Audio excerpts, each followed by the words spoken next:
सुरेखा अपने पति देव, बेटे अर्जुन और बहू गीता के साथ अपने एक छोटे से घर में रहा करती थी। सुरेखा बहुत ही कंजूस किस्म की औरत थी। ऐसे ही एक दिन सुरेखा हाथों में सब्जी का थैला लेकर मार्केट जाने लगती है। तभी उसका पति देव सुरेखा से कहता है, अरे भाग्यवान, बाजार जा रही हो तो कुछ पतंगे ले आना, कल मकर संक्रांति है ना। तभी वहाँ सुरेखा की बहू गीता भी आ जाती है और वो अपनी सास से कहती है, और माँ जी साथ में दही, चूड़ा, गजक, रबड़ी, मूंगफली ये सब भी ले आना। पता नहीं कैसा पति, बहू और बेटा मिला है, हर समय पैसे को उड़ाने की सोचते रहते हैं। ये नहीं कि कुछ पैसे बचा लो और इन फिजूल के खर्चों को कम करो। अरे बहू, इन सब चीज की क्या जरूरत है, घर में बनाए तो है तिल के लड्डू, उन्हीं से काम चल जाएगा। ये बोलकर सुरेखा मार्केट जाती है और मार्केट से आते हुए देव और अपने बेटे के लिए कुछ पतंगे खरीद लेती है। घर आने के बाद कितने पैसे खर्च हुए, सुरेखा उन सभी का हिसाब करने लगती है। तभी अर्जुन वहाँ आता है। माँ, पापा ने आपको पतंग लाने को कहा था ना, उनमें से कुछ पतंग देना तो। मैं पापा के साथ ऊपर पतंग उड़ाने जा रहा हूँ। अरे पर बेटा, वो पतंग तो तेरे पापा ने मकर संक्रांति के लिए मंगवाई थी, इसलिए कल ही उड़ाना, आज रहने दे। माँ, आपकी ये कंजूसी करने की आदत कभी नहीं जाएगी। आप मुझे पतंग दो, कल के हम कल देख लेंगे। मार्केट में पतंग खत्म नहीं हुआ है, अगर कम पड़ेंगे तो हम और ले आएंगे। अर्जुन के बोलने पर ना चाहते हुए भी सुरेखा को पतंग देना पड़ता है और अर्जुन कुछ पतंग लेकर छत पर उड़ाने के लिए चला जाता है। थोड़ी देर बाद उनके दरवाजे पर उनकी पड़ोसन सुमित्रा आती है और सुमित्रा गीता के हाथ में कुछ तिल के लड्डू देती है, जिसके बाद गीता भी किचन में से कुछ तिल के लड्डू एक टिफिन में पैक करके सुमित्रा को देने के लिए जाने लगती है। तभी सुरेखा रसोई में आ जाती है और गीता के हाथों से टिफिन लेकर बोलती है, अरे बहू, ये क्या कर रही है? टिफिन भर के लड्डू देना जरूरी है क्या? अब सुरेखा टिफिन के सारे लड्डू निकालकर उसमें बस एक लड्डू रखकर टिफिन गीता को वापस कर देती है। आप ठीक है, ले आप जाकर ये टिफिन सुमित्रा को दे दे।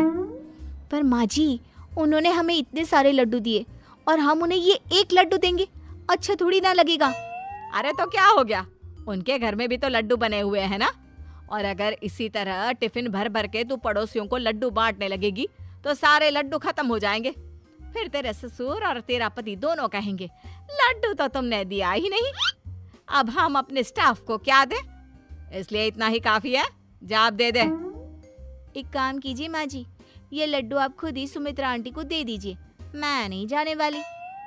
ये बोलकर गीता वहां से चली जाती है और सुरेखा खुद जाकर सुमित्रा को तिल के लड्डू का टिफिन देती है। सुमित्रा टिफिन देखकर हैरान हो जाती है और मन ही मन खुद से कहती है, इस कंजूस ने आज टिफिन में लड्डू दिया है, जरा टिफिन खोलकर देखूं तो। जैसे ही सुमित्रा टिफिन खोलकर देखती है, उसमें एक लड्डू देखकर सुरेखा से कहती है, अरे बहन, इतने सारे लड्डू देने की क्या जरूरत थी। अब एक काम करो, ये लड्डू भी तुम ही रख लो, ठीक है? मैं चलती हूँ, हैप्पी मकर संक्रांति। सुमित्रा सुरेखा के हाथों में लड्डू का टिफिन देकर वहां से चली जाती है, जिसके बाद सुरेखा अपने कमरे में जाकर पतंगों को गिनने लगती है। तभी देव वहां आ जाता है। सुरेखा, जल्दी से कुछ पतंग दो ना, मेरी सारी पतंग कट गई है। क्या? सारी पतंग कट गई? अरे तुम दोनों बाप बेटे पागल हो गए हो क्या? मकर संक्रांति कल है, पतंग कल उड़ानी है, आज नहीं। पर तुम दोनों ने तो आज ही सारे पतंग उड़ा उड़ा कर खत्म कर दिए, अब नहीं है पतंग, जाओ। अरे भाग्यवान, तुम्हारी कंजूसी करने की आदत कब जाएगी? पतंग है तो पतंग लेकर ही आए हैं उड़ाने के लिए। हाँ तो पर कल उड़ाना ना पतंग। अब अर्जुन को भी नीचे बुला लो, खाना खाने का समय हो गया है वैसे भी। जिसके बाद सुरेखा के कहने पर देव अर्जुन के साथ नीचे आता है और सब खाना खाने बैठते हैं। खाना खाने के बाद गीता सबके लिए तिल के लड्डू लेकर आती है और सबको 2-2 तिल के लड्डू दे देती है। ये देखकर सुरेखा अपनी बहू से कहती है, अरे ये सारे लड्डू आज ही खत्म कर देगी क्या? पहले तो सुमित्रा के लिए इतने सारे लड्डू पैक कर दिए और अब सबको घर में बांट रही है। अरे मकर संक्रांति कल है, कल कुछ नहीं करेगी क्या? माँ जी, अभी बहुत सारे लड्डू बचे हुए हैं, अगर उनमें से कुछ खा भी लिए तो क्या फर्क पड़ेगा? अगर लड्डू कम पड़ गए तो तेरे ससुर जी और अर्जुन के ऑफिस में कहाँ से लड्डू जाएंगे? सोचा भी है तूने? अरे जानती है ना इन दोनों बाप बेटे को, मकर संक्रांति खत्म होते ही ऑफिस में सबको लड्डू बांटने का शौक है।